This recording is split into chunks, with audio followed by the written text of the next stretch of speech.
How much time? 30? 30 seconds? I'm on right now. I don't believe you. What? Do you know these tits, Errol? I know a lot of tits, Governor, but I don't know any quite as stupid as these two.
Good evening. Another Wet Your Whistle Wednesday is upon us. PMQs and Keith's catchphrases to come on the Brews at 10 on my left eye, people. Welcome to the stream. Please hit thumbs up as you join us. Great to see you all. Let's brew this old thing.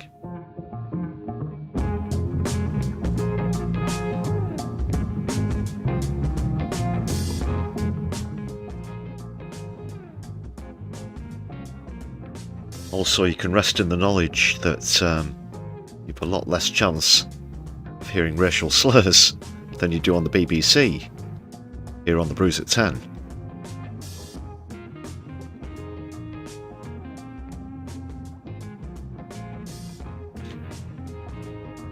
Yes, so PMQ's returns after a brief recess. Keith's Catchphrases is back, the league is back, and a new contest awaits. First time viewing for yours truly. I'm your host Lefty, by the way. I don't know if I already mentioned that. The shouty bloke was first in the chat though, and you're having a problem with the chats. It might be the keyboard. I can see the characters in the chat. Hope everybody else can.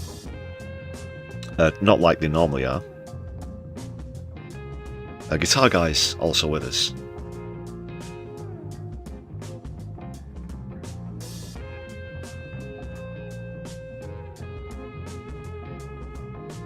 More tech issues even spreading into the chat.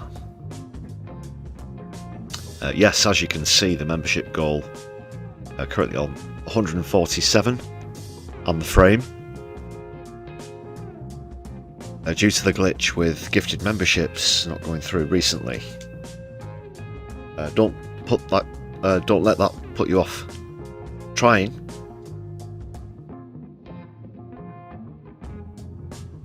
Yeah, hopefully it's just a temporary glitch. So back down below the 200 mark at the moment.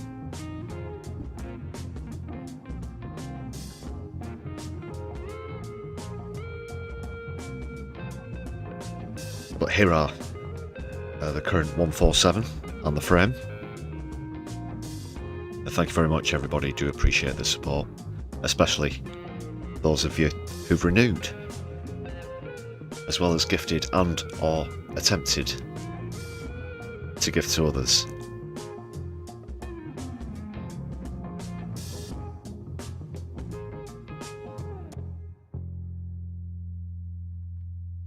And Super Chats is also open, as well as Super Stickers if you're watching live. Super thanks as well if you're watching back later on. And there's a Buy Me a Coffee page in the description of the stream. Also, please check out some recent content. We had a video out not too long ago. Actually, just a quick one about the Gorton and Denton by-election. A bit of what we went into on, excuse me, on yesterday's stream, but more on that to come, with hot seats, of course. Thank you very much to all the members.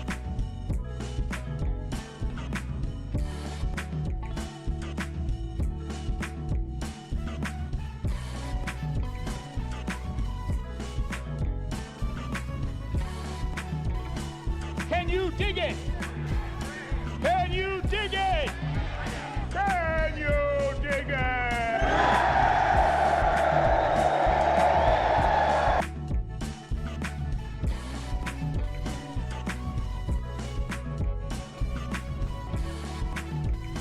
Yeah, and if you are checking out that recent content on a mobile device or a tablet, mobile device basically means phone. Yeah, please do hit thumbs up and you might get the option to gift some hype points to the video to help it out on the algorithm. I would certainly appreciate that. Thanks a lot to those of you who've done that on content recently as well.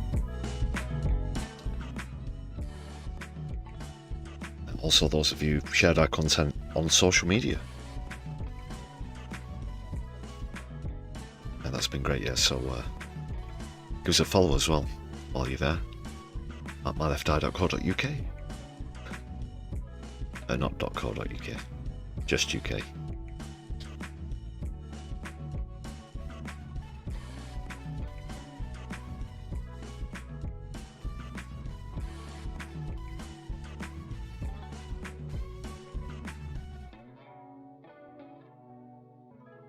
Type chat isn't working for you tonight, shouty bloke.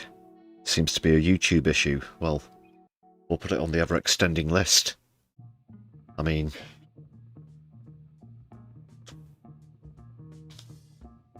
I won't go off on a rant, but there have been problems that have been out of our hands.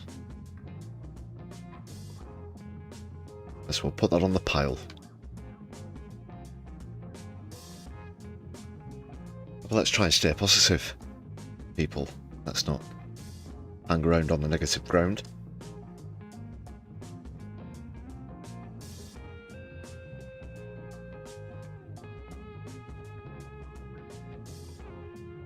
Let's dive straight into proceedings. We're going to get going straight away with PMQs.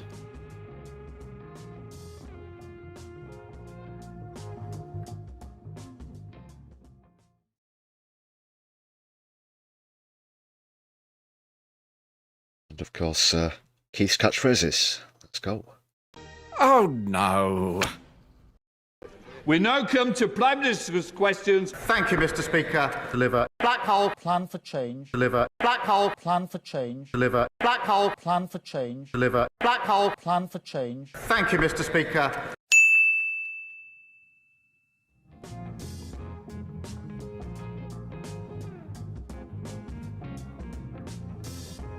Yes, people.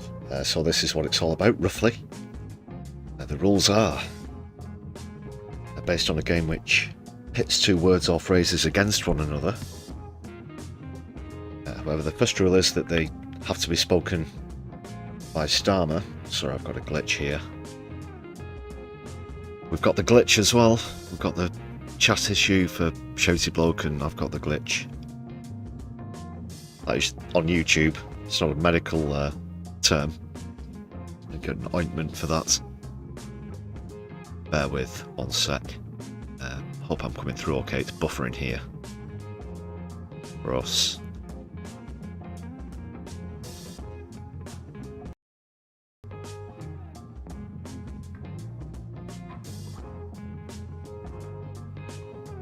Or not. It's okay here. Sorry, I know Charity Bloke can't give any feedback on bufferage, but I'll proceed nonetheless. So yes, as I was saying, the two contending phrases have to be spoken by Starmer himself.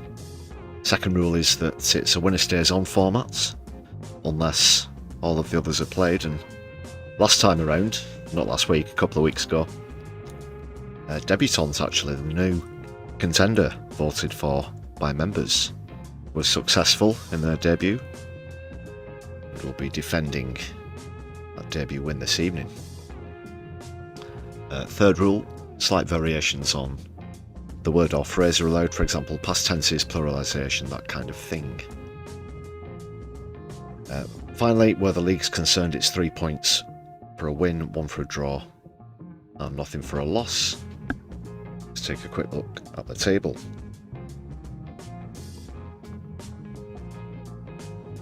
Still in the lead though, having not played for a while, with 12 points and 20 mentions, is Security.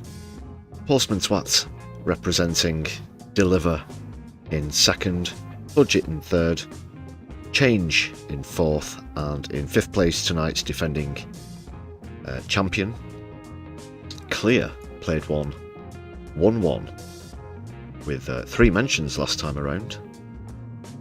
So getting off the bottom of the table straight into fifth.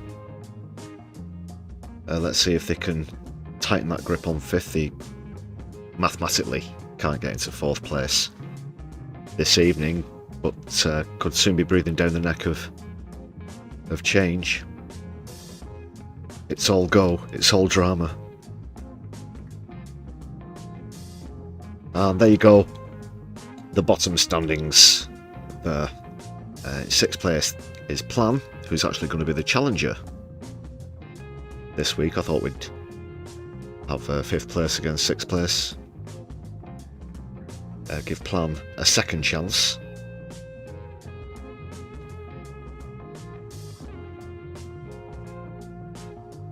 No points for any of the other contenders so far.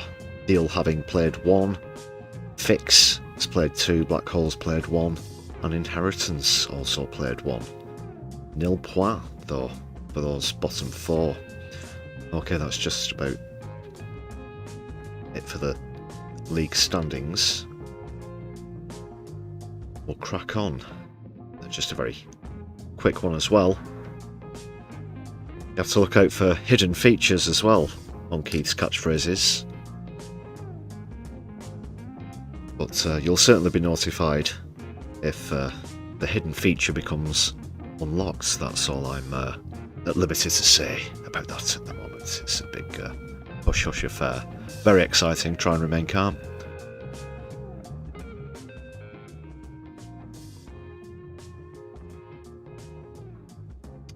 Guitar Guy, check Methadone. Okay, we'll do. Post stream, of course. Get cracking with PMQs. Well, I will anyway. But unless one of the chimps, monkeys, or Phil the mute producer, who definitely exists, checks, then get back to you after stream. Nice to see you on stream as well, Guitar Guy.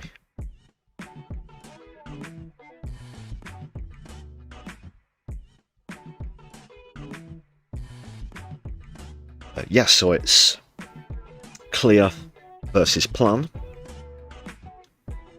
Let's do it.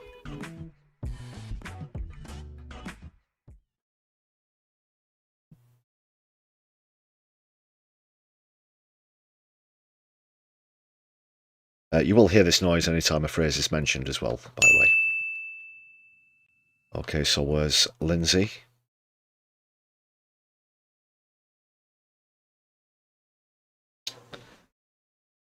Let the neoliberal circus commence. Before we come to Prime Minister's questions, can I welcome into the gallery the Speaker of the Parliament of Fiji and the President of the European Parliament. We start with questions to Prime Minister Edega. It's a long way to come, Fiji. Prime Minister. They don't even appear on camera. Thank you, Mr. Speaker. 4 years into Putin's barbaric assault, the courage of Ukrainians burns bright. We are extending sanctuary to Ukrainians in their time of need, providing the weapons and aid to support them in their fight for a just peace. We're degrading Russia's economy and planning for a ceasefire that protects Ukraine's sovereignty. That support will never falter. And yesterday, Mr. Speaker, I recommitted to President Zelensky and the Ukrainian people that we stand with them in the fight for freedom, democracy and the values that we all hold dear. Mr. Speaker, let me also congratulate Team GB for their superb performance in the Winter Olympics. They are brilliant ambassadors for our country, and I know the Paralympics GB will also do us proud. Mr. Speaker, this morning I had meetings with ministerial colleagues and others. In addition to my duties in this House, I shall have further such meetings later today. You're not going to resign? Yeah, I barely had time to keep up with the Winter Olympics, to be honest, people. Not a great deal that I can say about that. Thank you, Mr. Speaker. And may I associate myself with the remarks of the Prime Minister in respect of Team GB and Ukraine. A great former Prime Minister once said, "You turn if you want to, the lady's not for turning." Like the Thatcher? Like, is this a... Wait a minute. Also do us proud. Mr. Speaker, this morning I had meetings with ministerial colleagues and others. In addition to my duties in this House, I shall have further such meetings later today.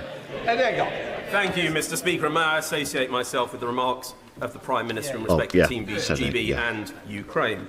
I thought it was coming from the Labour side. I just thought for the first question to include a direct quote from Thatcher really would be saying something. A great former Prime Minister once said, "You turn if you want to, the lady's not for turning." She also said, "I resign in shame. Was forced out by my own party and betrayed." Like the leader of my party today, she was a leader of principle and backbone. But we know this current government is no stranger to the U-turn. So given that, can I gently tempt the Prime Minister to add one more to the current tally to help get Britain working again by backing the fantastic shops and businesses in Melton Mowbray Town Centre and high streets across my constituency and beyond to succeed and grow by scrapping the government's business rate changes that will hit so many of them hard in April? Well, it's good to see him in good form, particularly, if I may say so, after his health scare, which he and I have discussed a number of times. He discusses a former leader of his party. He was the former health minister, I think, who presided over record waiting lists. He was the former prison minister. Is that what oh God, so early on as well? The sideways shot to streeting, obligatory sideways shot to streeting. So when you were having these pally conversations with the Tory, like he was saying, so many conversations, as he mentioned, is this what came up, the waiting times and such? And look at Wes, can't even buy a friend in the cabinet, streeting. There at the moment, trying to look smug.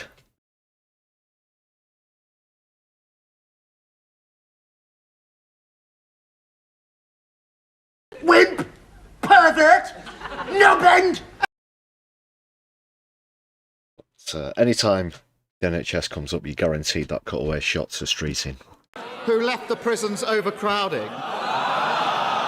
And he was the former economy minister under Liz Truss. We're picking up the mess and we're turning it around. Rachel Hopkins. Thank you, Mr. Speaker. I very much welcome the fact that our Labour government has recognised the state of Palestine. That was and a bit. I also welcome. He's only just woken up, whoever that was. Just literally the next question's being asked, and he goes, here, here, here. Fucking hell. And he was the former economy minister under Liz Truss. Like, keep up. We're picking up the mess and we're turning it around. Rachel Hopkins. Thank you, Mr. Speaker. It's like 6 seconds after everything. I very much welcome the fact that our Labour government has recognised the state of Palestine, and I also welcome the Foreign Secretary's statement last week as chair of the UN Security Council, setting out the UK's commitment to increasing humanitarian access to Gaza and advancing a two-state solution. Does the Prime Minister agree that protecting civilians, upholding international law and supporting Palestinian-led governance are essential for a lasting peace? Prime Minister. Well, can I thank her for... Guitar guy, admire the tactics there, yeah. Will never be silenced. Neither will you. It's good to find alternative means of communication. This really important issue because the ceasefire in Gaza remains fragile, and protecting Israeli and Palestinian civilians is critical to the next phase of the peace plan. Mr. Speaker, I'm proud of our commitment to it. Will you tell that to Israel? Over at least 500,000 Gazans have been killed. Closer to 700, actually, I believe. Since the so-called air quote ceasefire came into effect. It's crocodile tears time. Two-state solution. And we will be hosting the peace-building conference in March to build lasting peace and security for both Palestine and Israel. Just Israel is what he means. Just Israel.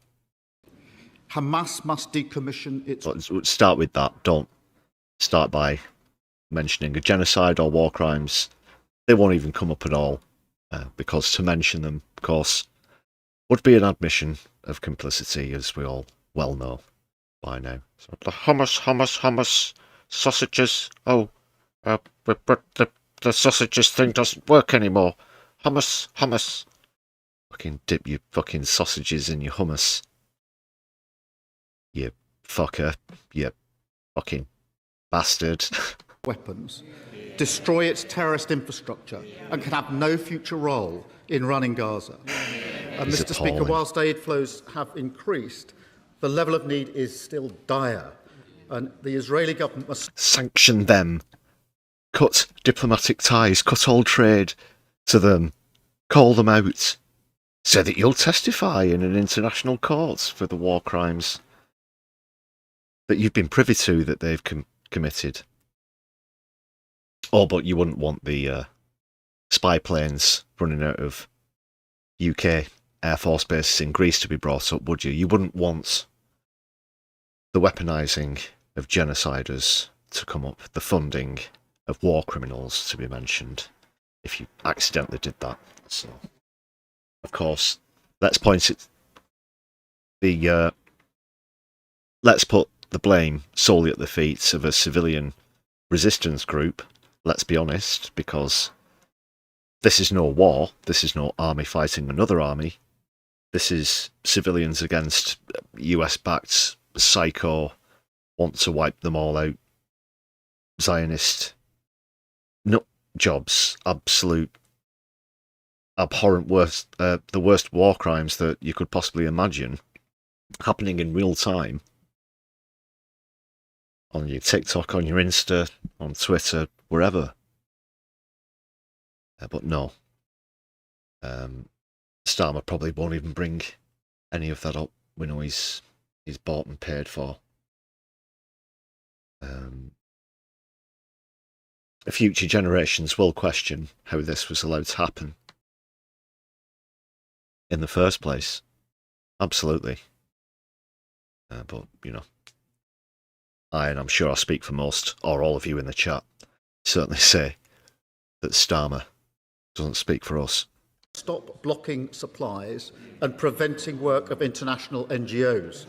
That is We had a live membership renewal on stream as well.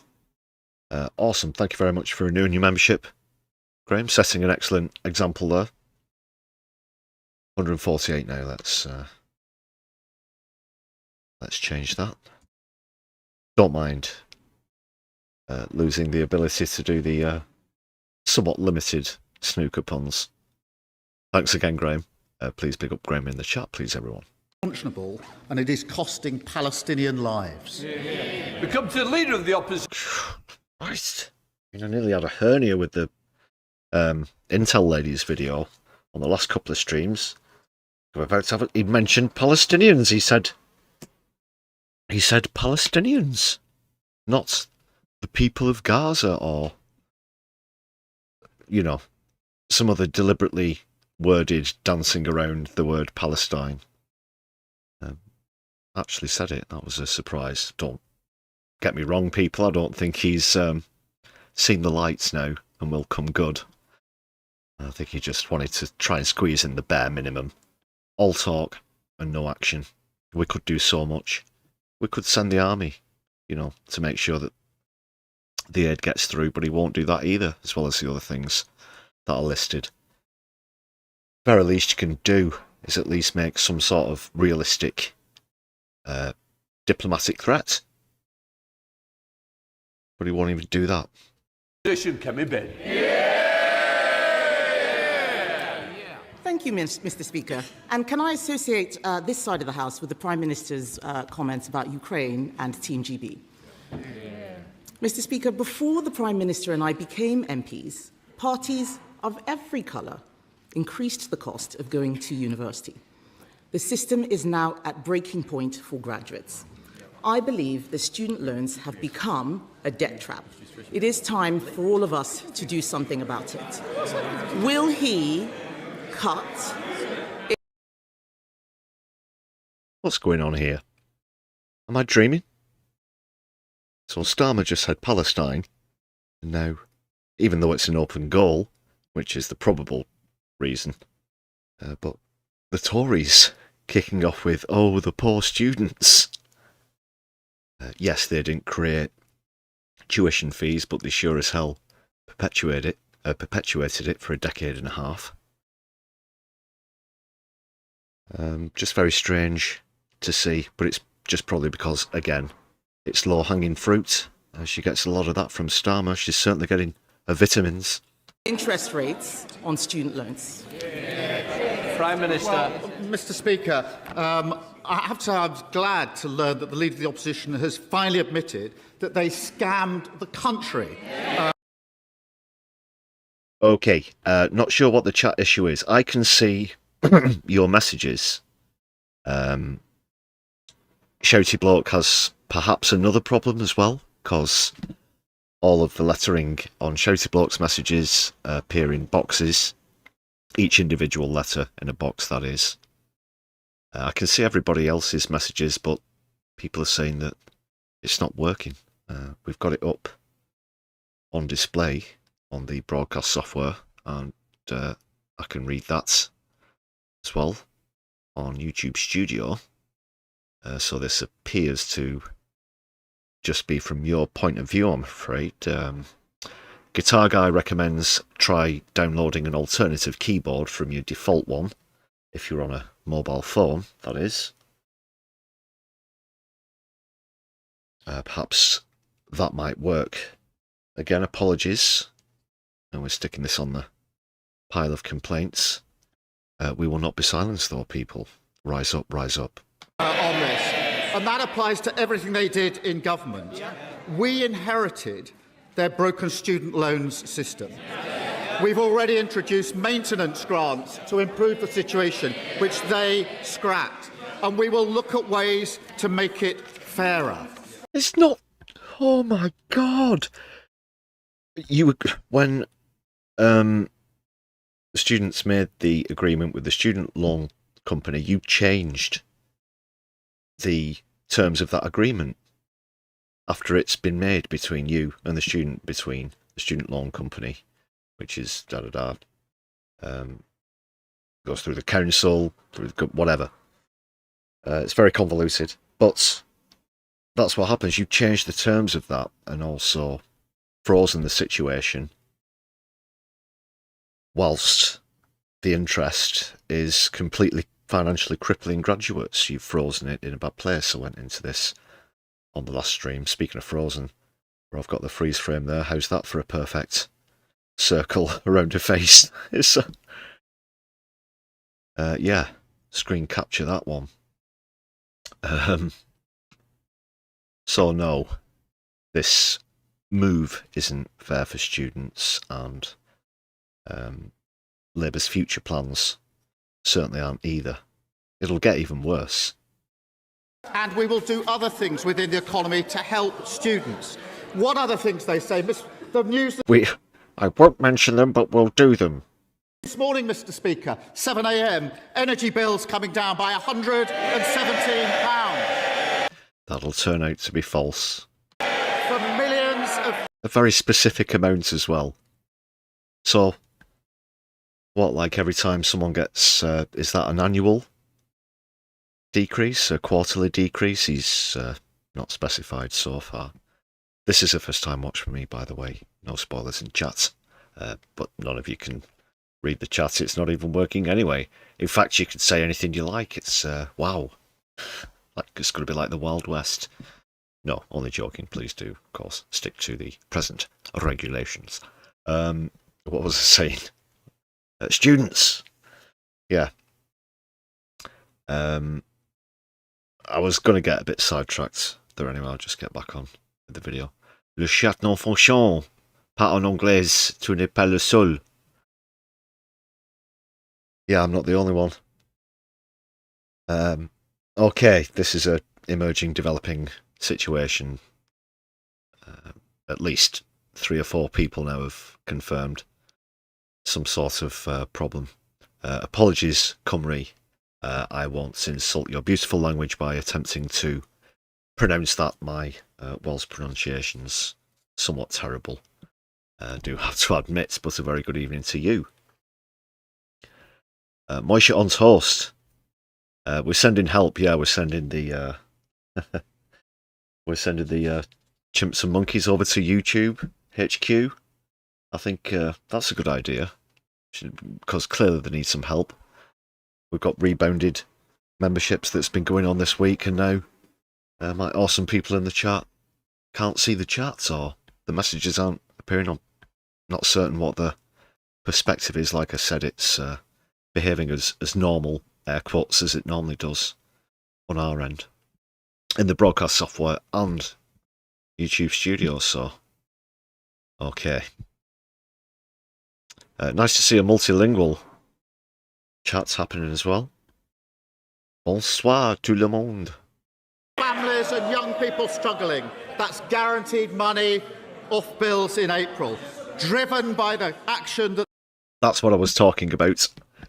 Bills, yes. Got sidetracked off students, of course. So when you get your quarterly or monthly bill, is it going to have a minus 117 exactly on it? And that's how it works out. How's this? You're saving everybody who pays what? Gas, water, electric? That between all 3? That's just an arbitrary number, isn't it, that you think sounds good? £117. Well, over a year, that's not really great. You could go a lot further than that. I've spoken to renewable engineers and such who estimate that renewables would be 5 to 7 times cheaper than fossil fuels currently are. It's about that for a saving. Davinia, thanks for the 5 gifted memberships attempt. Unfortunately, it looks as though it's not worked. Oui, les cadeaux ne fonctionnent pas. Sacre bleu, merde. Qu'est-ce qui se passe? YouTube. This Labour government has taken. We promised to cut the cost of living. We are cutting the cost of living. Mr. Speaker, I asked him if he would cut interest rates on student loans. No answer. And for the record, energy bills are still higher than when he came into office. He keeps talking about the last government. She's in smug mode again. Noticed, my party She's gone is under new leadership. pretty quickly into smug mode. A lot of people wish his was too. But he makes it so easy for her. Including the backbenchers sitting behind him. But let's talk again about student loans and student fees even. Because to win... Do they ever read those books? Sorry. In the Labour leadership, yes, with Labour together, the Prime Minister promised to abolish tuition fees. In opposition... Michael Heseltine famously picked up the mason, swung it around once, didn't he? I think that's, if I'm right in remembering what I've been taught, that's where he got the nickname orangutan from, I believe. Does no one ever pick the books up and just point, what are they for? I don't know what they're for. I'm only kidding. The Education Secretary said, graduates, you will pay less under a Labour government. I wonder what happened to those people. But can the Prime Minister tell us whether graduates are paying more or less under Labour? Prime Minister. Certainly many in her party are under new leadership, Mr. Speaker. Straight into the quick talking. Well, the Tories were a load of poo, weren't they? Never mind that bloody question. They're up there. The only change she's brought to her party is to make it smaller. Oh, no, it's not changed this week, is it? She talks about interest rates on loans. Mr. Speaker, not only have energy prices come down this morning, but since we were last here across the dispatch box, inflation has fallen as well, which has a huge impact. Jesus Christ. It was a very simple question, specifically pertaining to student loan interest. Dickhead. So in his avoidance is obviously admitting that it's been worse for students. On interest rate, fallen to 3%, and the Bank of England say it's going to keep on falling. That's only happening because of the decisions that we made at the budget, opposed by the party opposite. They talk about the cost of living. This government is taking action, and under their watch, inflation was 11%, which crippled the state of finances for students as their loan rates went up. Mr. Speaker, I am amazed that while we're trying to talk about student loans, the Prime Minister has the cheek to talk about my party being smaller. His party is smaller too, including one MP who was arrested for child sex offences. So perhaps before he gets on his high horse, he should ask why his backbenchers are saying that they're being called the Pedo Defenders Party. Yes. Well, so why don't we get back? So if he... I didn't say it. I know it makes them... That's what people, the canvassers, Labour canvassers, are hearing on the doorsteps here in Manchester, in Gorton and Denson. Sorry. Okay, let's have less. Give it up. Oh, no, oh, bloody hell. Let's just a bit less. Unless you want a cup of tea. I'll do the tea jokes. Hoyle. You fucker. You fucking bastard. I know they don't like it, Mr. Speaker.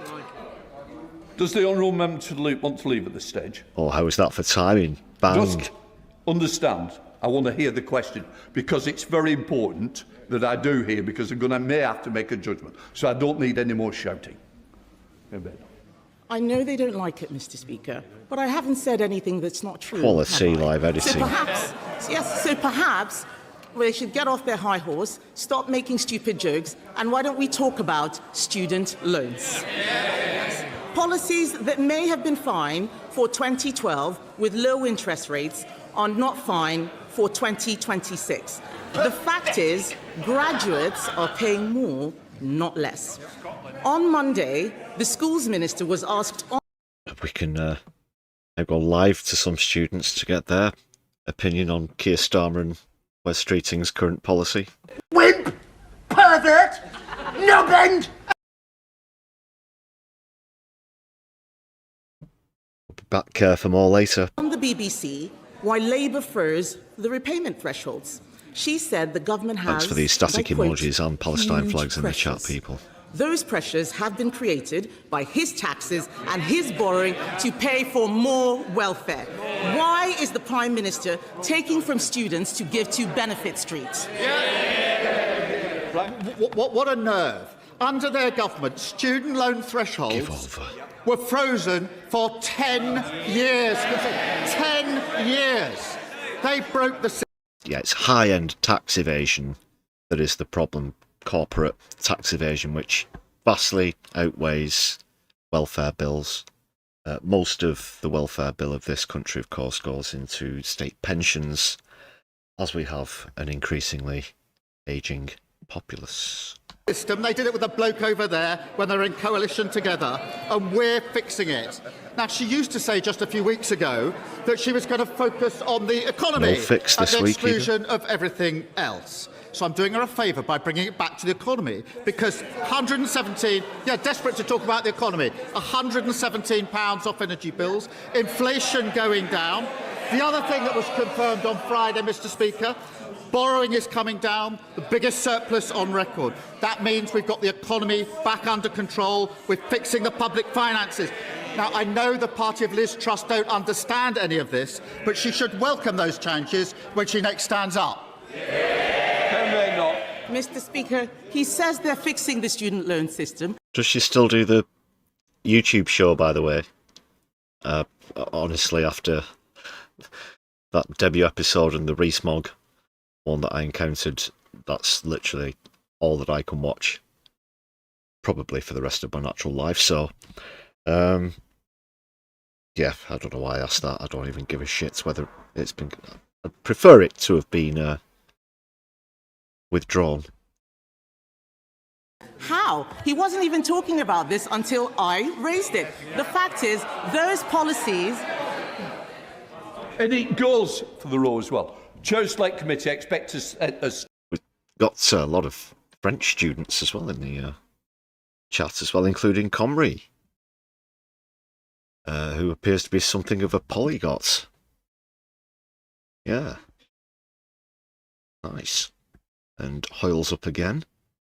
He's quite active in this session, isn't he? Standard, not to shout somebody down, Ken Ben. Mr. Speaker... I don't need any back chat. Oh. Thank you, Mr. Speaker. Why don't you kick him out, you soft git?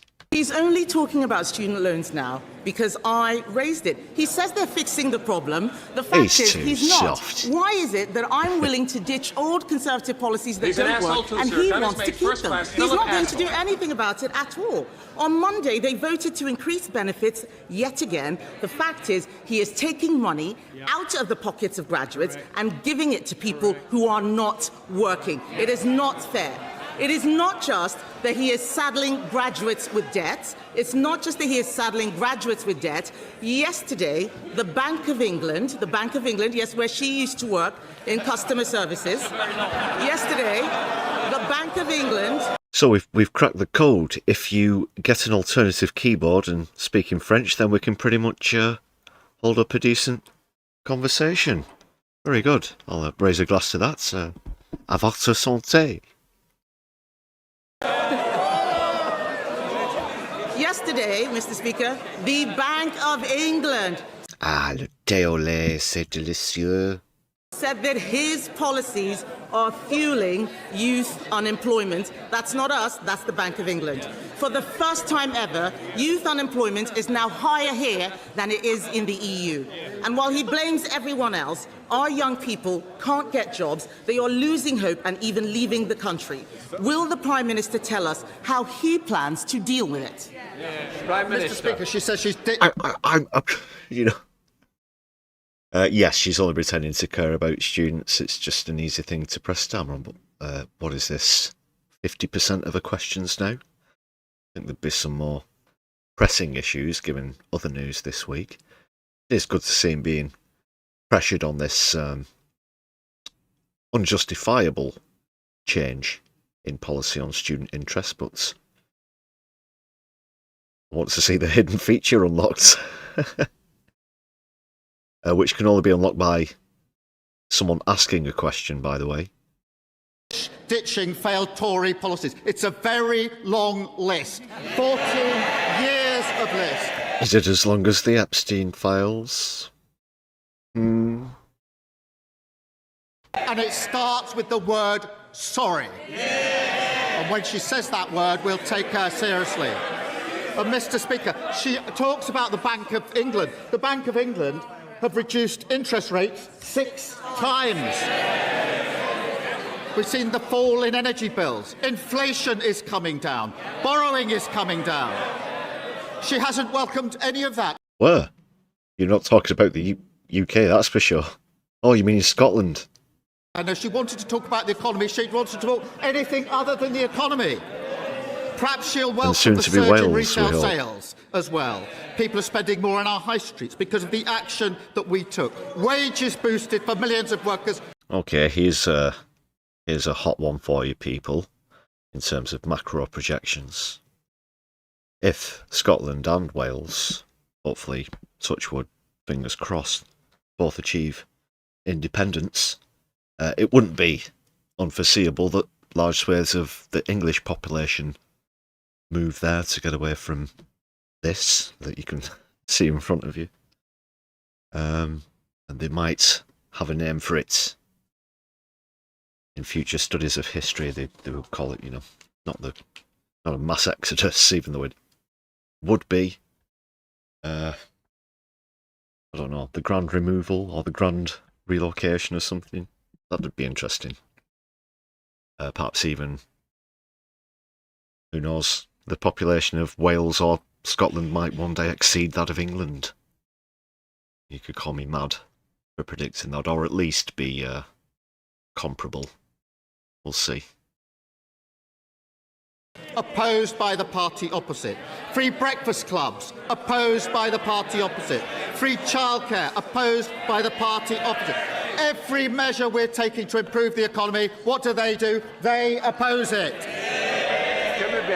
Mr. Speaker, he is desperate to talk about the last government so that he can distract from the mess that he is making now. The fact is, he is the Prime Minister today. This is a man who got legislation in to fix his own pension, just him, no one else's. He won't sort out student loans for other people.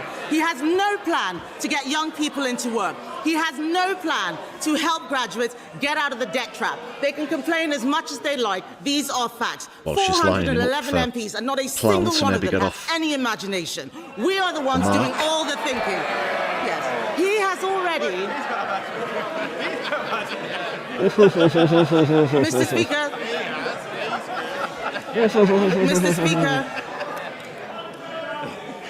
Mr. Speaker, the Prime Minister has already made 15 U-turns. Will he make another one next week at the Spring Statement to fix the student loans system? She wants me to talk about this government. Bills down under this government. 117. Is he? Well, I'm sure he is when he's seen the state of the economy and Labour policy, whoever this bill is. I'd be pretty down as well. Inflation down under this government. Surplus up, record. The only inflation that's down is the inflation on the tyres of the vehicle for socialism that used to be the Labour Party. Resales down. She won't welcome the economic... Resales are down? Is that what he said? Resales? Will he make another one next week? But the business community is welcoming down under this government. She wants me to talk about this government. Bills down under this government. £117. Inflation down under this government. Surplus up, record. Resales down. She won't welcome... I've forgotten how to read. I'll move on to the next paragraph. But resales something. She... The economic news, but the business community is welcoming the plan. Business confidence is up. What the fuck was he saying? FTSE's at a record high. The President of the British Chamber of Commerce has said this is the year our economy can turn around. Her miserable strategy of talking down the economy... Just only... I mean, look at this.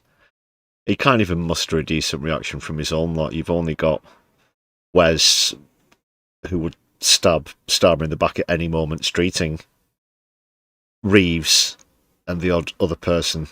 Everybody else, I mean, look at them even in the second row, they're all fucking falling asleep.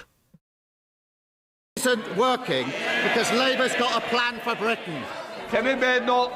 Mr. Speaker, it'll only turn around this year if he stops being the leader. Perhaps they can do something about that. He wants us to welcome economic news. I'm sorry, but I'm not going to welcome the fact that youth unemployment is at its highest ever. I am not going to welcome the fact that unemployment has increased every single month under this Labour government.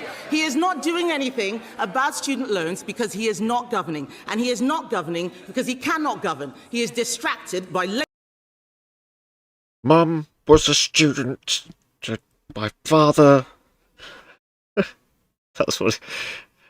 You won't put it past him, would you? Let's come out with this now. My sister's friend's cousin's hairdresser's a student hairdresser. Labour scandal after Labour scandal. Mr. Speaker, even today now, there is an inquiry into the Inquiries Minister. That is all that they have offered since they came in. The defining moment of this man's premiership will not be breakfast clubs. It will be the sight of the man he appointed as ambassador to Washington just last year getting arrested. No wonder they're calling themselves all sorts of things. He needs to stop moaning about us and start fixing his useless government. Why should the country have to put up with 3 more years of this? Yet again, she's shown why she is so utterly irrelevant. Harping from the sideline. And that was the funniest thing that David Lammy and Rachel Reeves have ever heard in their sad lives, apparently. Up to that point, David Lammy had a face on him that made him look like he was stuck in a lift with a bunch of guys on a high-fibre diet. Trying to talk down the economy. Hello? Please, I want to hear the question, so do your constituents. Prime Minister. My viewers. All she does is carp from the sidelines, talk the economy down, talk the country down. In the meantime, because of our work, what is happening? Energy bills down, as announced this morning. Inflation down. Borrowing down. All I remember, I don't remember that coming across the headlines this morning. It just sounds like something that you've made up. What's up? Retail spending is up. Investment is up. Business confidence. It's February, Keith. People are still reeling from January. That's why Hallmark invented Valentine's Day, for fuck's sake. Is up. That's the difference a Labour government makes. Thank you, Mr. Speaker.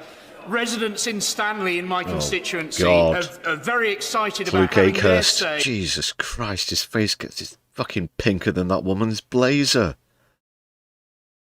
Must have been a super extended holiday on Mercury this year. Luke parachuted in.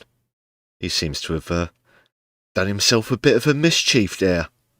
What's with the crutch? Interesting. God, he's just the absolute pits when you're talking about the dregs of Labour. You're looking at it right here. Classic example of that Starmerism. On how to spend the £20 million of Pride in Place. He fell asleep in a fucking suntan parlour, tanning salon. I mean, what happened? What happened again? It's February. He didn't fall asleep in the garden. Some people have seen that fiery bally thing, whatever they call it, in the sky for the first time in a while this week.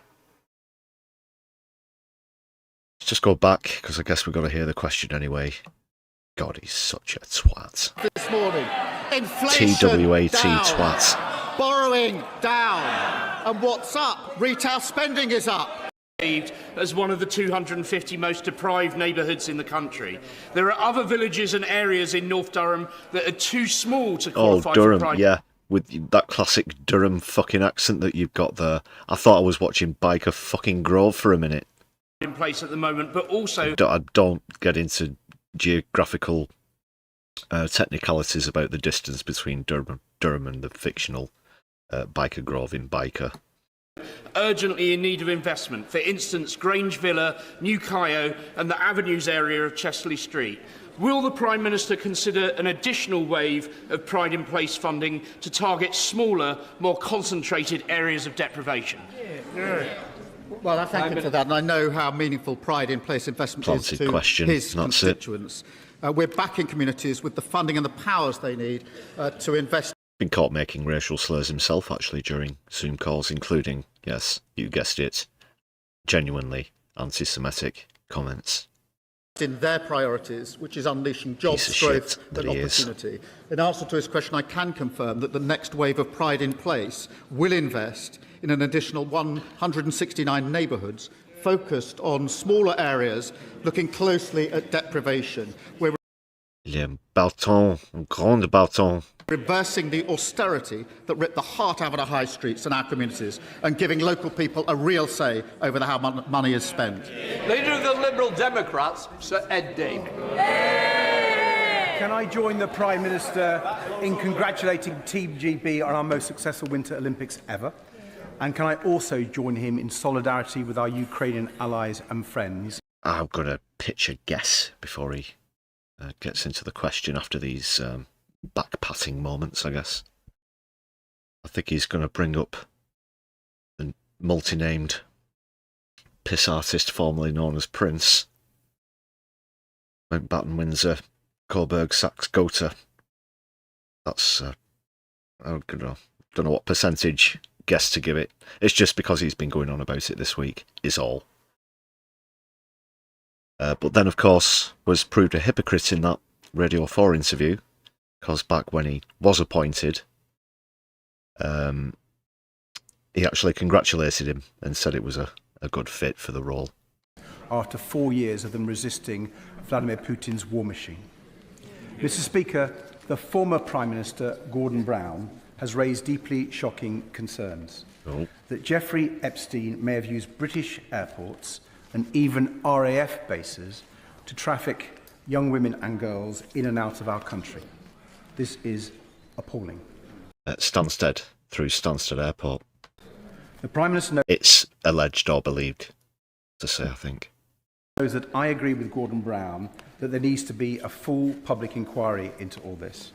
If he doesn't agree with Gordon Brown, will he, at the very least, commit to releasing the flight logs and related documents?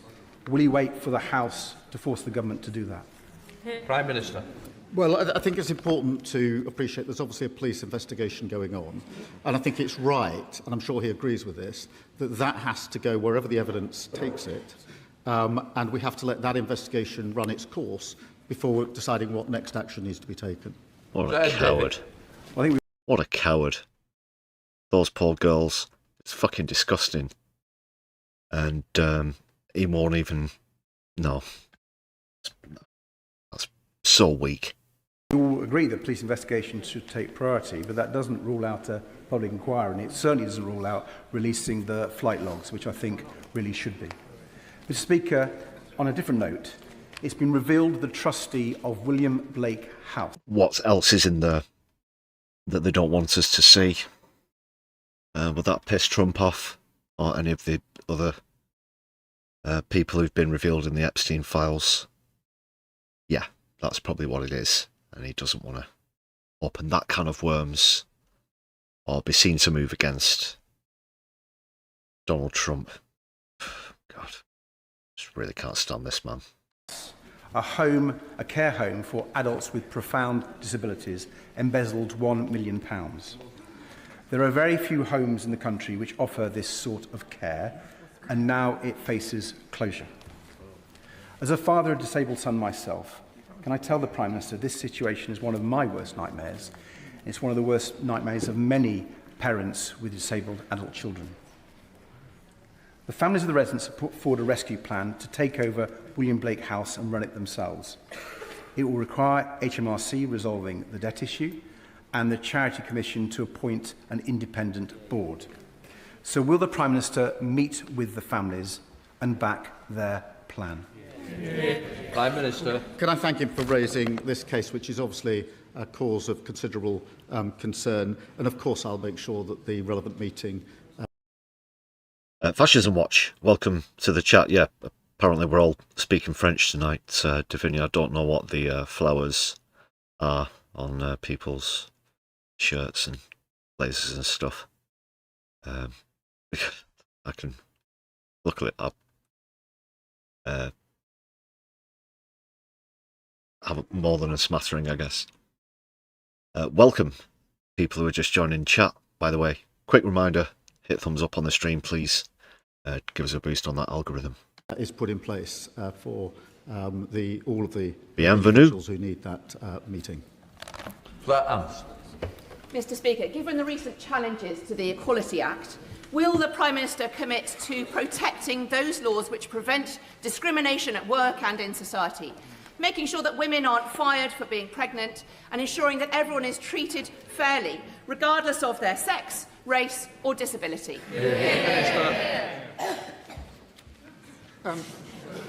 Mr. Speaker, I'm proud of the Equality Act that was passed by the last Labour government. We will always fight for working people, and compare that to Reform, who want to go back to the dark days where people can be discriminated against because of who they are, ripping up protections for workers and renters, and ending the right for grieving parents to take a few days off work if the worst should ever happen to their child. But, Mr. Speaker... And I suppose you'd rather they win than the Greens in Gorton and Denton. Is this who you're talking about? Hypocrite. Why don't you skip over and give Farage a massive cuddle if he's even there? Like I pointed out in recent content, he's been on 3 different continents of the planet since he was last in Clacton. I also have to raise this. A death threat was shared by Reform's Deputy Council Leader in Lancashire against the brilliant member for Bolsover. It said she should be shot. When death threats were made against the member for Clacton, I stood at this dispatch box and condemned them outright. If he has any decency or backbone, he will stand up, apologise, condemn the comments and sack the individual in his parties. Will he do so? Nigel Farage. Oh, he is there. Thank you, Mr. Speaker. At the age of 14, Michel Mandarin was forcibly removed from his home, the coral atoll of Ile-de-Croix, dumped on the quayside of I'm leaving Mauritius, it up forced the to whole live time he on speaks. food scraps Staying out of there. bins. He has resettled those islands and yet now faces a removal order from yet another Labour government. So maybe twice in one lifetime, he's going to be asked... You're in the Epstein files as well, aren't you, Nigel? ...to leave his homeland. Can I ask the Prime Minister, for a government that is full of human rights lawyers, within and without, why do the opinions and human rights of Indigenous Chagossians not... Rachel Reeves run a building society or a bank call centre? No. Not matter to Not sticking up for Rachel Reeves, but... him at all. Prime Minister. So he has neither the decency nor the backbone to condemn a death threat to a member of this House, whichever party they are in. He doesn't have the decency or the backbone. Well, that's the general reaction from the far right. You see it with the trolls.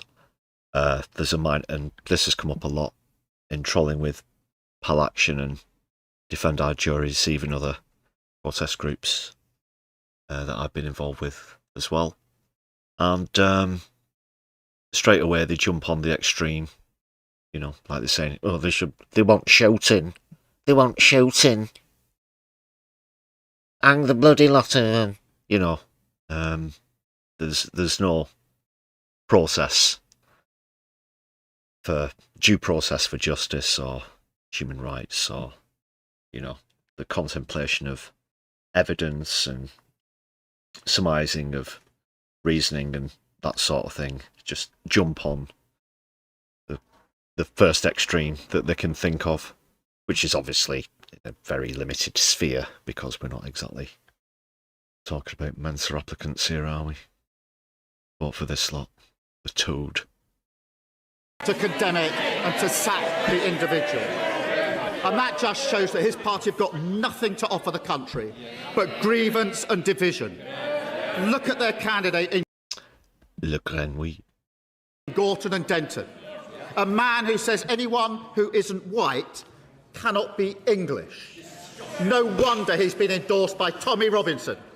It doesn't represent our country. And anybody... What was the actual quote? What is this, Matt Goodwin? Wasn't aware of this one. And to sack the individual. Why wasn't I made aware of this one? I want a meeting with all of the researchers immediately after the stream. Don't look at me like that. And that just shows that his party have got nothing to offer the country but grievance and division. Look at their candidate in Gorton and Denton. A man who says anyone who isn't white cannot be English. No wonder he's been endorsed by Tommy Robinson.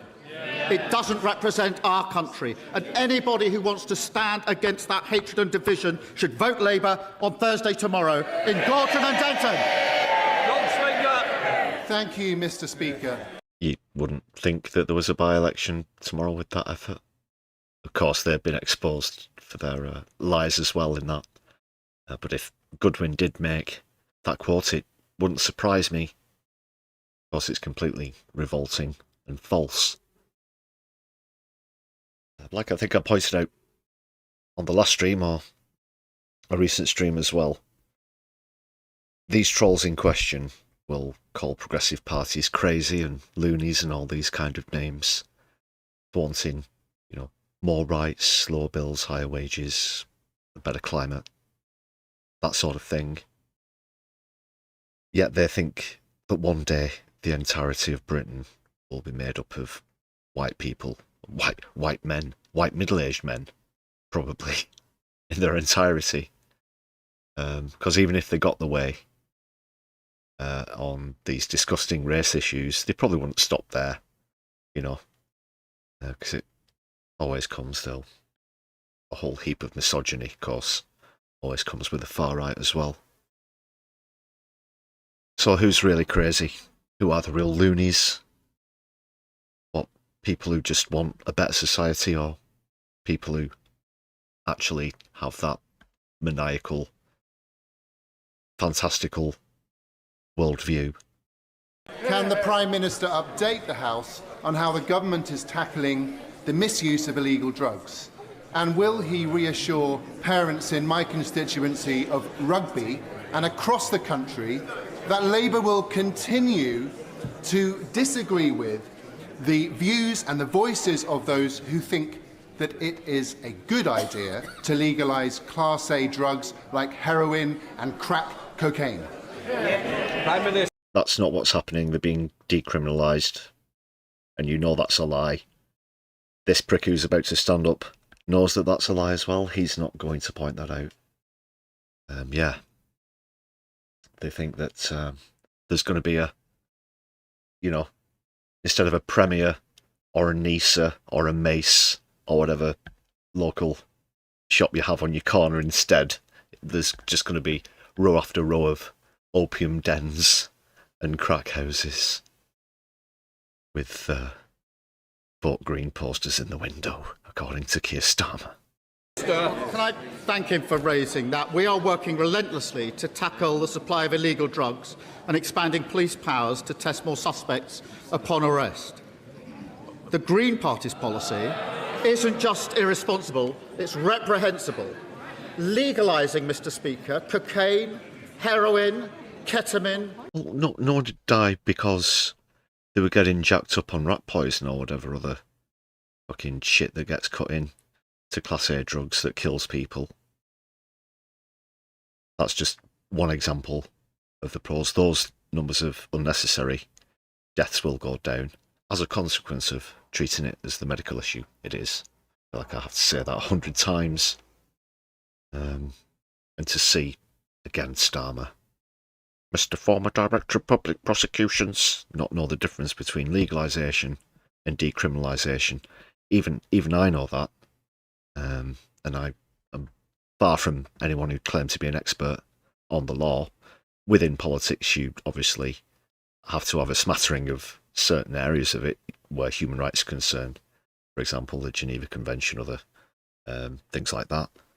But in terms of a granular and fully comprehensive understanding of one area of legislation, or a broader one, as a former Director of Public Prosecutions have, just plain dumb, is an insult. And doesn't address the issue, and it is an insult to families whose lives have been affected by addiction, or people who have suffered addiction. A lot of those are going to be watching this show, as in PMQs.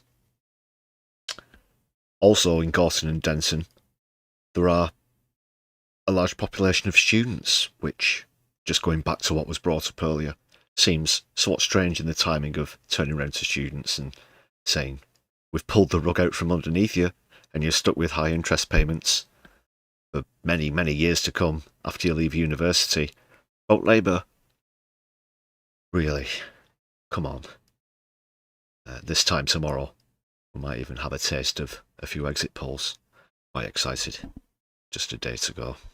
And the date rape drug, GHB, a drug which we know is used to spike drinks for women.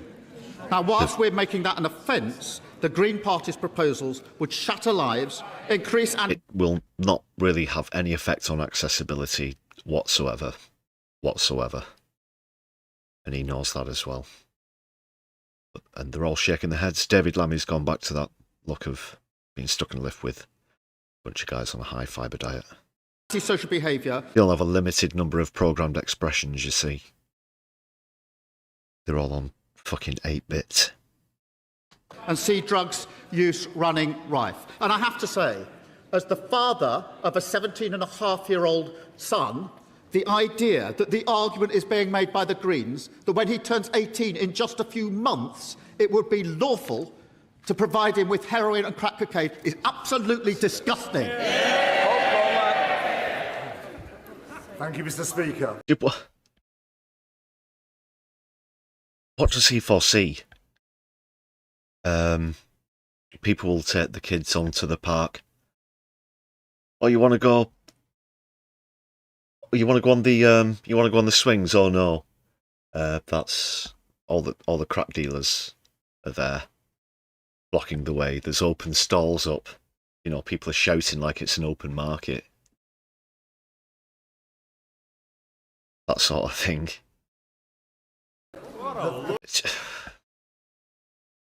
Anyway, they're going to finish third. They're going to finish third in Gorton and Denton. The Prime Minister recently stated we will not allow the powerful to treat justice as optional.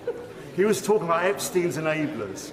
But my constituent, who uses the pseudonym Isabella, has asked me to ask the PM whether his words also apply to those who assisted Britain's Epstein, Mohammed Al-Fayed.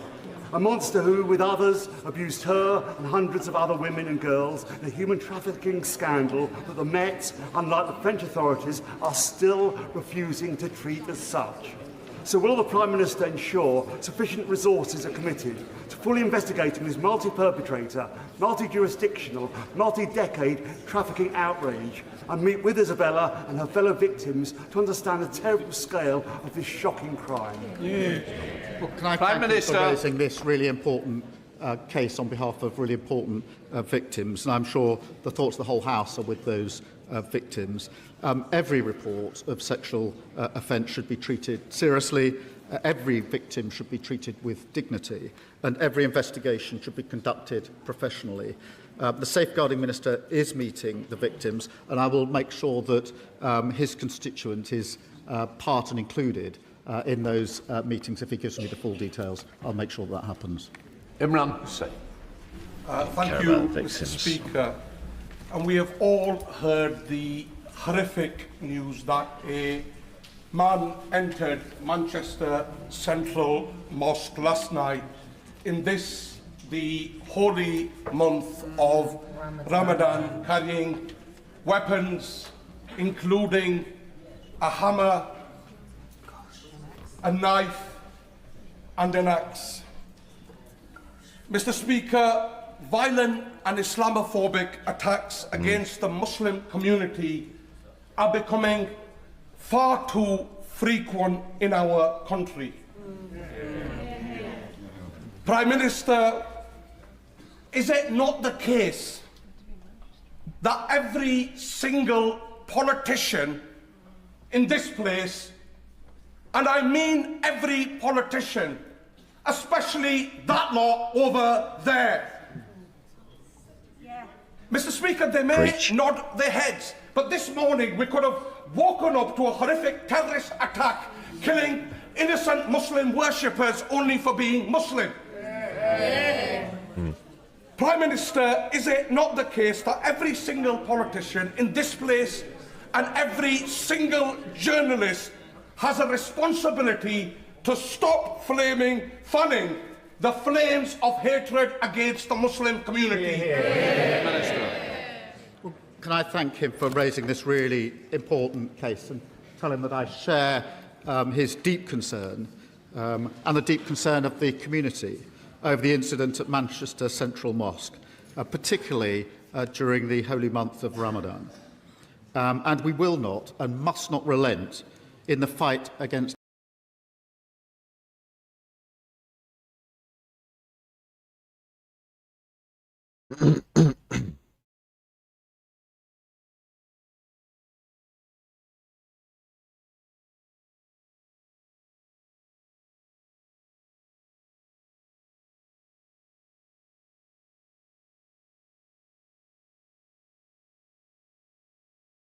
anti-Muslim temporary Wi-Fi. Mr. Speaker, I remember visiting Peacehaven Mosque in the wake of the awful attack there.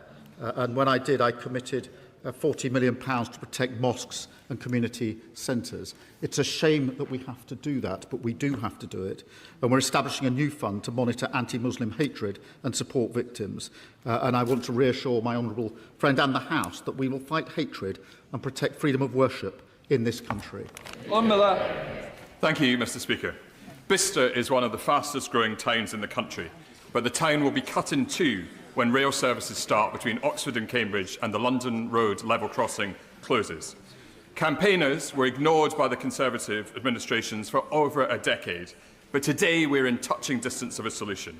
East West Rail has a detailed plan for an underpass, the Rail Minister is fully engaged, we have financial support from the County Council, and thousands of local residents have pledged £1 to go underground. So can the Prime Minister now confirm that the Government will back the plan and keep London Road open? Minister.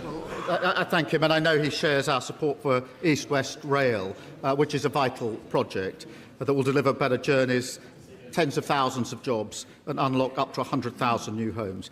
I agree that access to Bicester must be maintained. Access to Bicester Village must be maintained, my children say, as well. And I think the company have put forward two options on replacing the crossing, and I'll reassure him and his constituents that they will. You'll forgive me, yeah, they're there to represent the constituents, but we had this the other week when people kept bringing up A roads, and, you know, my A road, and it's an absolute disgrace, potholes, this sort of thing. I can tend to lose engagement, as it were. Not that these people make it more engaging. Let's see what this one's about. Will have the opportunity to express their views during the upcoming consultation into relation what would work for them. Thank you. Arthur Davis.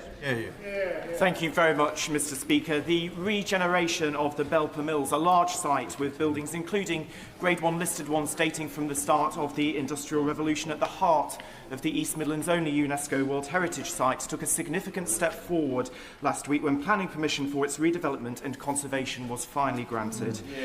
The government wants to provide more housing, rightly so, and sites like this, though while very challenging... I also can't believe that the hidden feature remains unlocked considering the events of the last fortnight. Let's not forget they had a week off what support the government is last giving Wednesday. to regenerate at-risk listed buildings, and whether we are delivering support to train construction workers in heritage building techniques. And can I ask him to take a personal interest in the Belper Mills because it is an internationally significant site? Prime Minister. Thank you for raising this, because restoring Belper Mills is not just about delivering the housing his constituents want, but about restoring an iconic World Heritage Site in the East Midlands.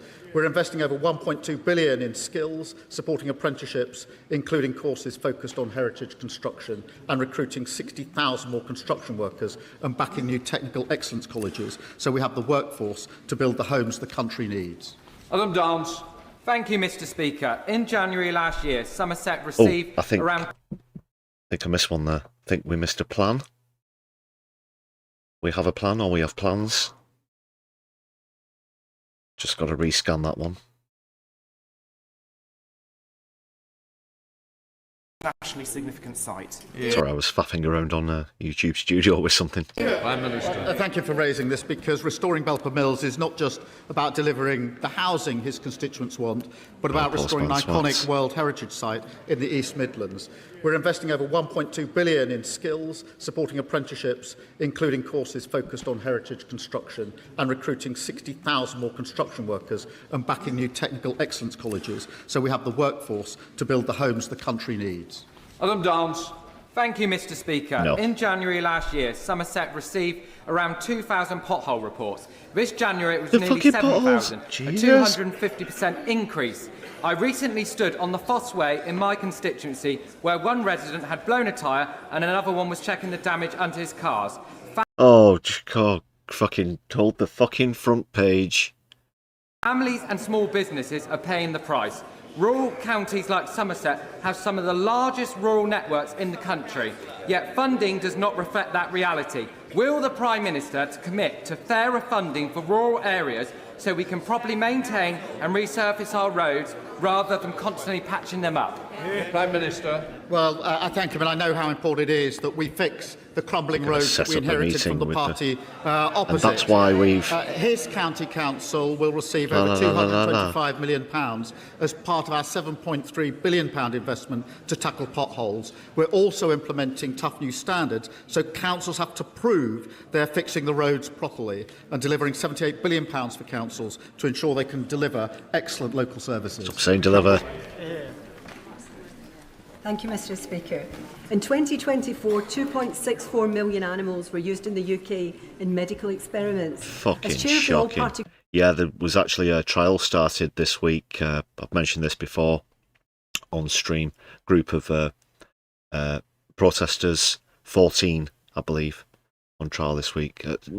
Apologies, no, they rescued 14 beagles, that were going to be tested on. This is Animal Rising, the animal rights group, kind of a sister group of Extinction Rebellion and JSO as well.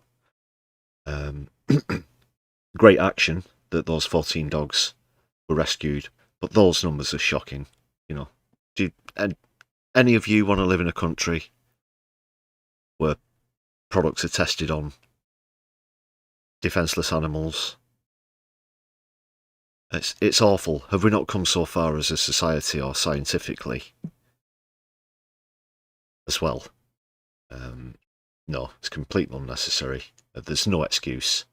I don't care if you could invent a fucking time machine or cure cancer by harming an animal.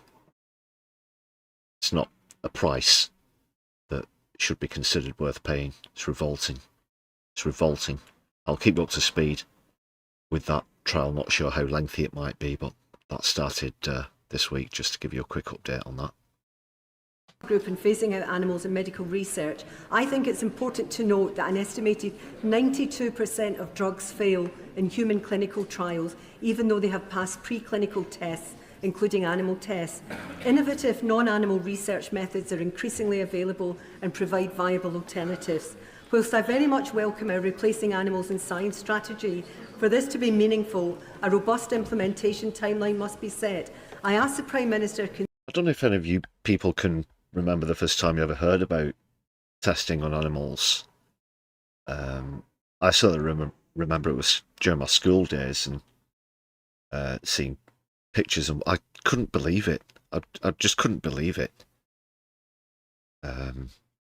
Self and my family, yeah, totally abhor any kind of animal abuse whatsoever, and it was a shock to the system.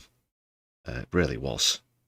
And if anything, I still remain as shocked as I was back then. You just, you know, one of those moments where you can't believe that human beings are capable of such a thing. Like with so many other things, including warfare and whatnot. But this, in the 21st century, yeah, it's got to be done away with immediately. To consider that we lead the way and start by introducing an immediate ban on the use of dogs in these often horrific experiments. Well, can I thank her for her dedicated work on this, and we are committed to phasing out animal testing wherever possible. Last year's strategy, backed by £75 million, will accelerate new alternative testing methods. Alongside banning puppy farming and introducing stronger standards for zoos, we're ensuring the UK is a world leader in animal welfare. Bobby Moore. Thank you, Mr. Speaker. In 20... I bet I could think of a party who would outdo you on animal welfare, hands down, Bob. And they're named after a colour. 2014, a man in my constituency was ambushed, violently beaten with a pickaxe handle and left lying in the street with serious injuries. At the time of the conviction, the judge called it a brutal attack. Mr. Speaker, many constituents have contacted me to express their concern that the perpetrator of this attack is still a sitting Labour councillor in Keighley and was recently pictured celebrating an election with convicted crack cocaine and heroin dealers. Prime Minister, on behalf of all victims of serious crime, will you, as the leader of the Labour Party, ensure that Councillor Mohsen Hussain is not permitted to stand in the local elections this May? Prime Minister. I thank you for raising this. I will look into it straight away and give him a full answer. Sir Edward. Thank you, Mr. Speaker.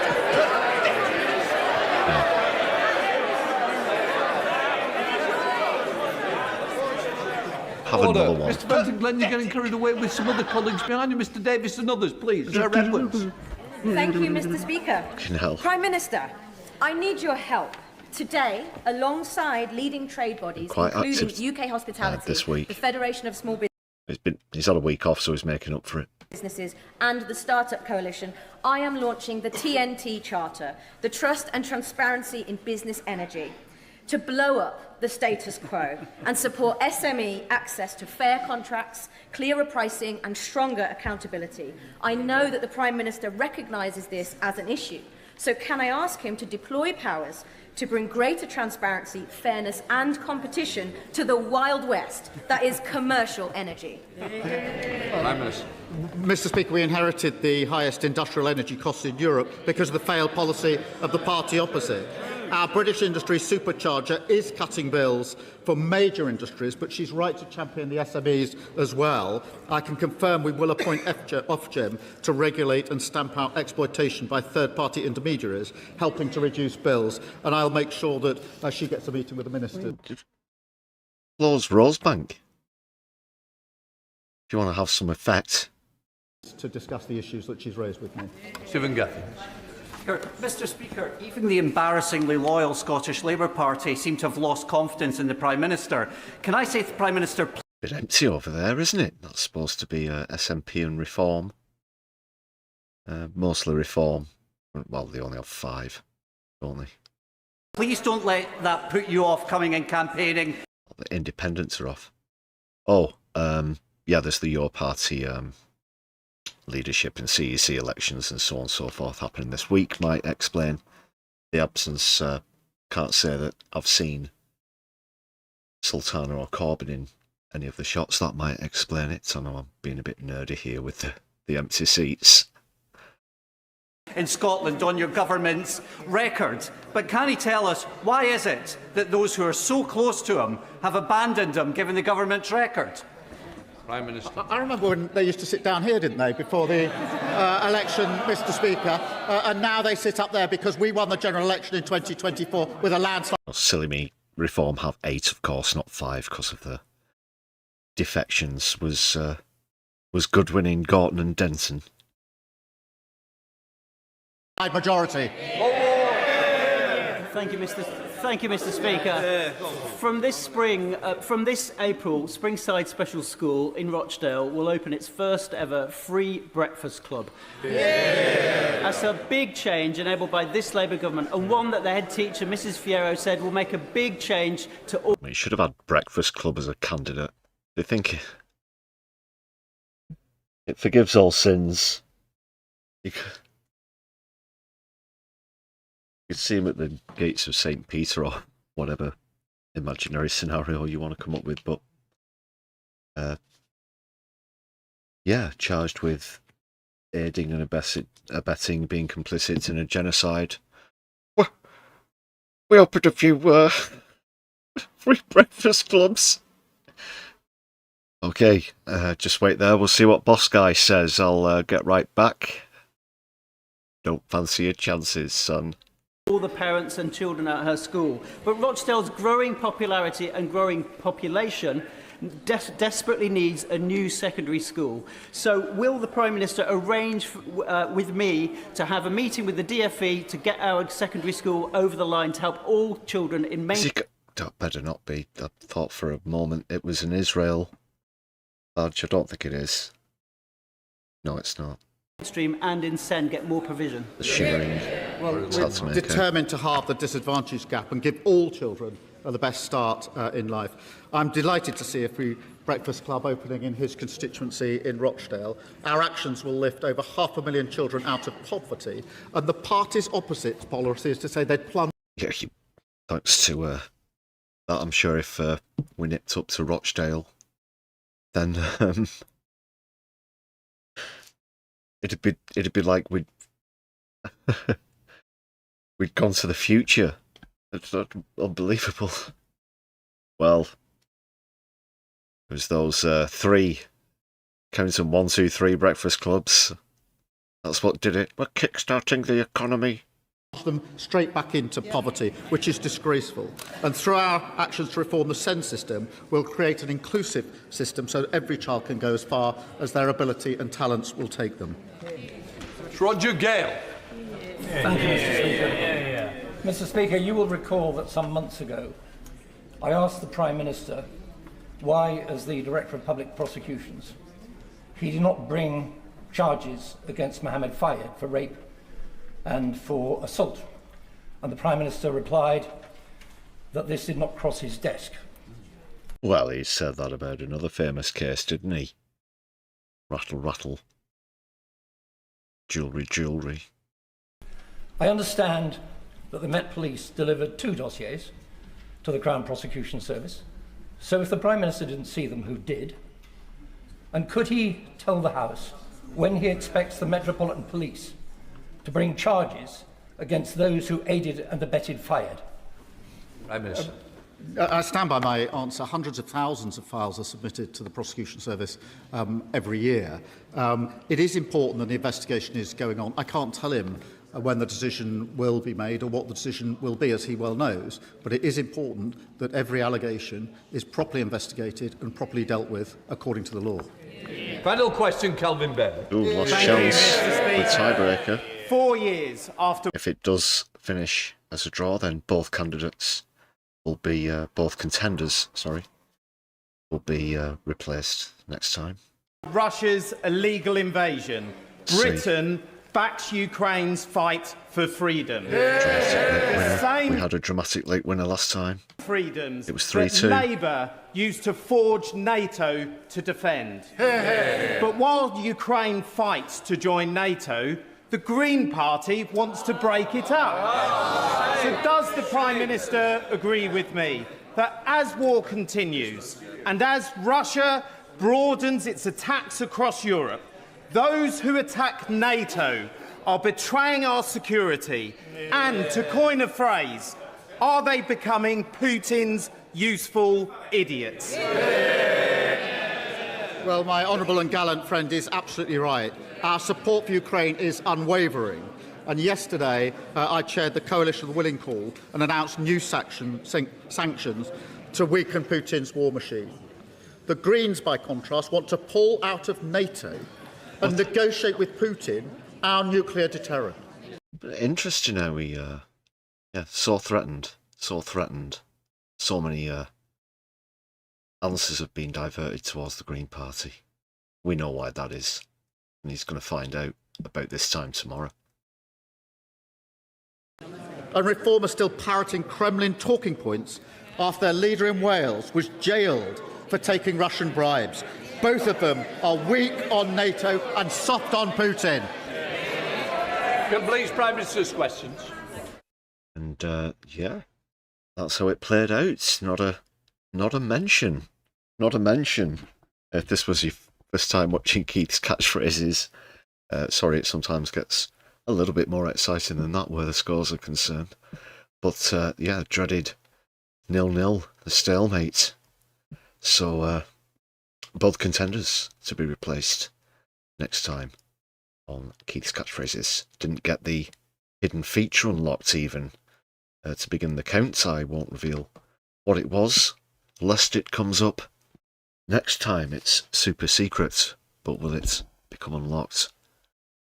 You'll have to join us, Keith's Catchphrases, next time. We now come to Prime Minister's questions. Thank you, Mr. Speaker. Deliver. Black hole plan for change. Deliver. Black hole plan for change. Deliver. Black hole plan for change. Deliver. Black hole plan for change. Thank you, Mr. Speaker.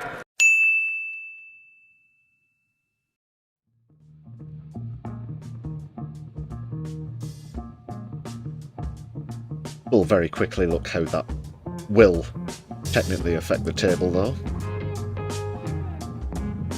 That will put Clear on 4 points, so still 3 behind. Chain. And in the bottom half, Plan will remain. No, actually. Yeah, will remain in 6th place because of fewer mentions. And that's just about it. Not much to report, because it was pretty uneventful. In terms of the scoring, and I guess I shared my thoughts as we went through that, most of my thoughts, at least, anyway. So we'll move on now, because we do have to get on to that topic, the hot topic and the hot seat of the moment. That is the Gorton and Denton by-election. Very quick reminder, people, make sure you've hit thumbs up on stream. Super chats open, as well as super stickers if you're watching live, super thanks if you're watching back later on, and there's a Buy Me a Coffee page in the description of any content on the channel, and would be much obliged if you'd share some of that content on your social media.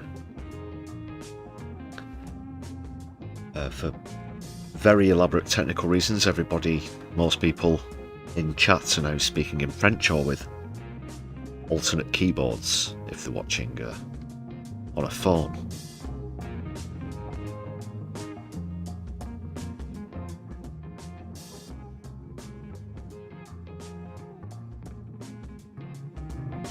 Alright, time for hot seats, let's get into it.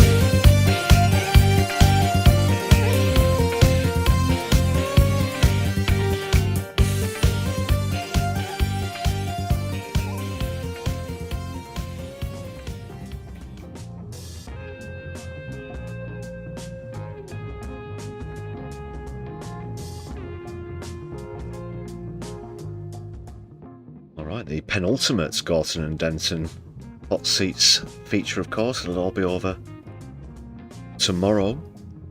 Although I guess we could do a post-election one later in the week if we wanted. What's the latest, though? Yeah, we all saw that Labour graphic, didn't we? Just, you know, cutting out Green Party, who in that poll were on an even keel with Labour, claiming there was only 1 point in it between Labour and Reform. Yeah, they literally clipped it so that only Labour and Reform appeared on the graphic. Here's the real one, of course. Just need to get rid of that. So yeah, 1 point in front of Reform, but completely ignoring the Green vote, and they got another community note for that. We mentioned that in the latest video as well on the channel. But here is the latest one, which does show the Greens just about hipping Labour actually in second, but very narrowly. This is an opinion poll, so quite a small pool as well, but does show Green gain from Labour. For what it's worth, of course, we always have to take the polls with a pinch of salt. Fucking horses for courses, mate.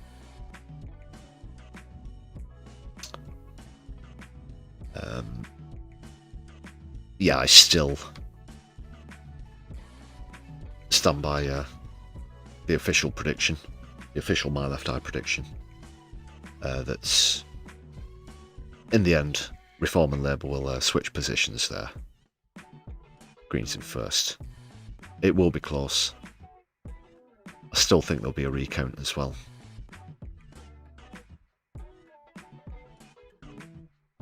So that's the polling. Let's see what people on the streets think. Canary have been doing quite a lot of vox pops. There was a really good video of them as well, actually. First of all, putting a list of policies to people on the street and asking them what they thought about them, and it was things like, you know, lowering the minimum wage for low earners and things like this. A lot of the shite policies, excuse me, that Reform have. And then it was revealed to them that they were actually Reform policies, and they were, oh, we're going to vote for them, but I'm not so sure now. Here's one example, though, of someone who they came across who has their head screwed on, and probably won't need much convincing where his progressive vote's concerned. Shout out again to the Canary. Can I swear on this? Fucking wanker, isn't it? Lower the minimum wage for lower workers. He would like to reduce the minimum wage. I wasn't expecting anything less from him, was I? Millionaire banker and that. Yeah. Does it frustrate you then that in Denton we see a lot of Union Jack flags? It's turkeys and Christmas, isn't it? A lot of it comes down to racism, and people just don't want brown people in the streets, and they want them all to be shipped off to some random place other than here. And who do you think then is the real culprit? It's people with yachts, isn't it? And the people who've got the power can sort of spin it any way they want. Look at them down there. They're taking all your jobs and everything, rather than not paying you decent minimum wage and looking after you.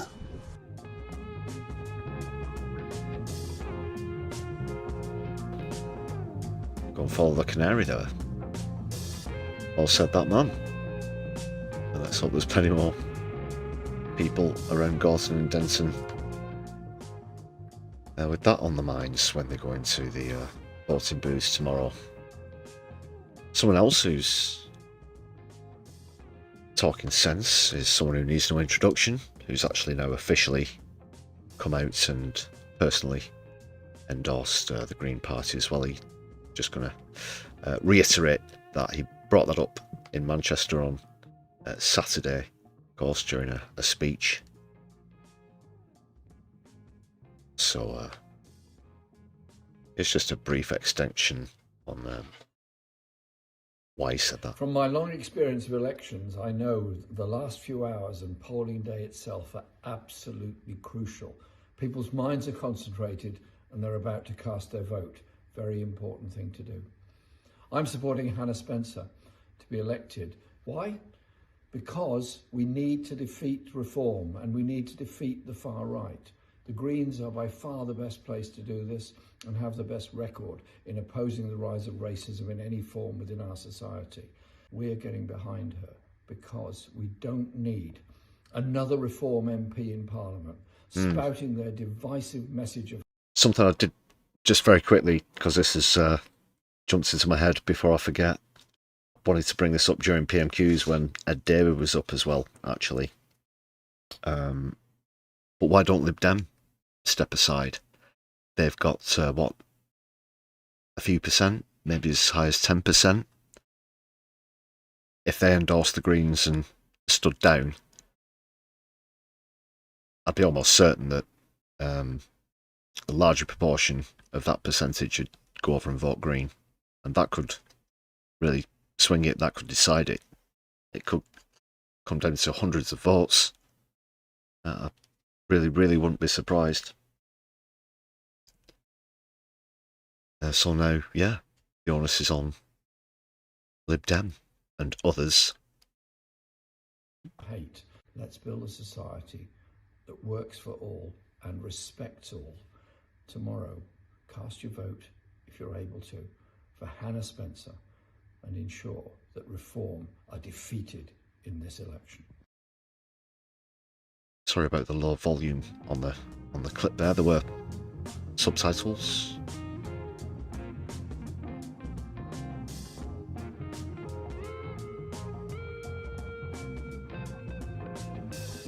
Vicky Clee, welcome to chat. And to the stream, of course. Solidari-Tea, nice to see you.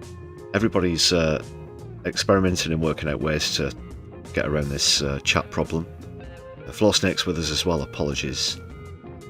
Luckily, a lot of you have quite a smattering of French, although some of you may be using a translator app on your phone, I don't know.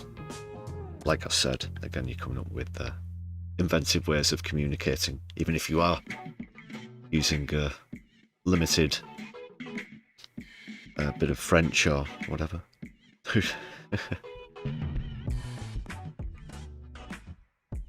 Did not foresee this happening on a live stream, I have to be honest. But anything can happen.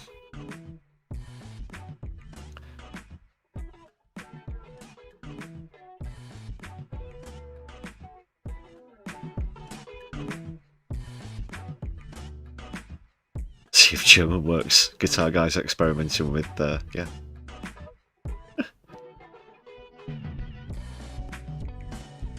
Go for it. Whatever works.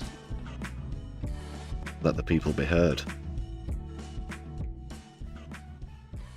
I guess that's the latest. Yeah, this is going to be the bulk of the stream tomorrow night. The stream's already scheduled and set up. If you want to set yourselves a reminder for that, it's been set up for a while now actually, in preparation.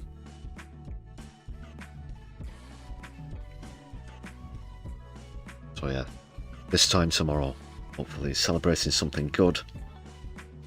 If not, then it has certainly been a revealing contest, and it shows that the Green Party are real players, even if they do get pipped. You know, heaven forfend, whatever, touch wood. Can Hannah Spencer do it? We'll see. But that's it for Hot Seats for now. And of course, going to lead out as we are all week. And you're going to get a double dose again of Squeezebox Dave. Enjoy this evening.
that was hot seats in a hot live blend as well.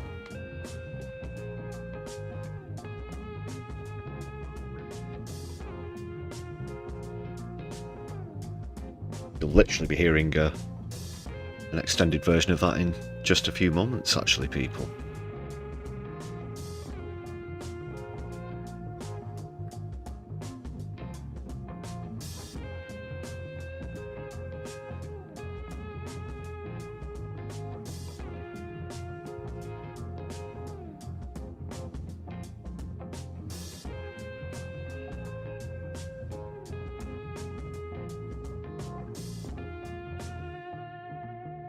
I think I've done all the plugs. I've done most of the plugs. So just another thank you to the members, and we're going to hear an extended version of that tune again now, of course, with the shit hot accordion solo, courtesy of Squeezebox Dave, with accompaniment from Joey Ludlow.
Yes, friends of the channel, Squeezebox Dave and Joey Ludlow, are available. If you've got a function, let us know. I don't mean a function within society, I mean if you're putting on a party, if you're having a do. Nice to see Palestine flags and watermelons in the chat. Solidarity, people.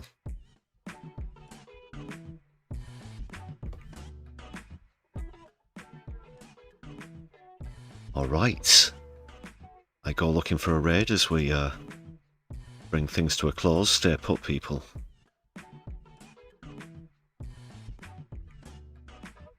More quality streaming to come. Be back, of course, tomorrow. You know the time, you know the title. Brews at 10. A very special one as well, hopefully. Concluding with much joy and celebration, let us hope. Nearly there.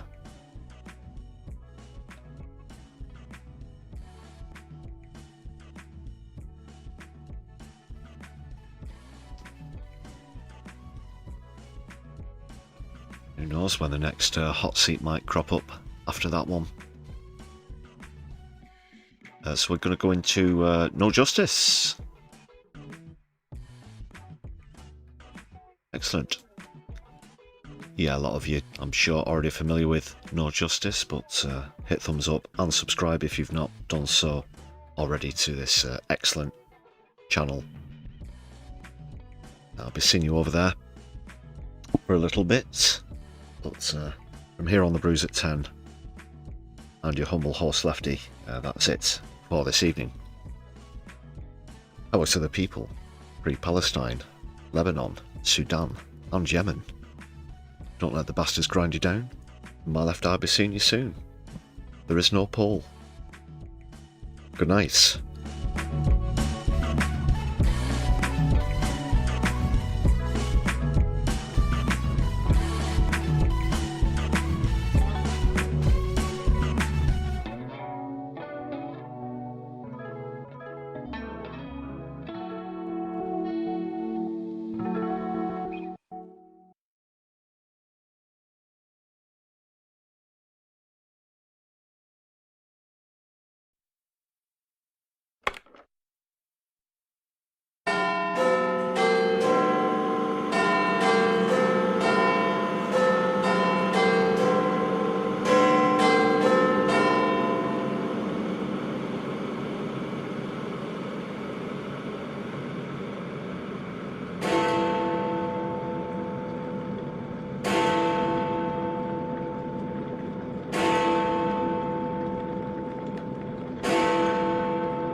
The door is open and you can leave.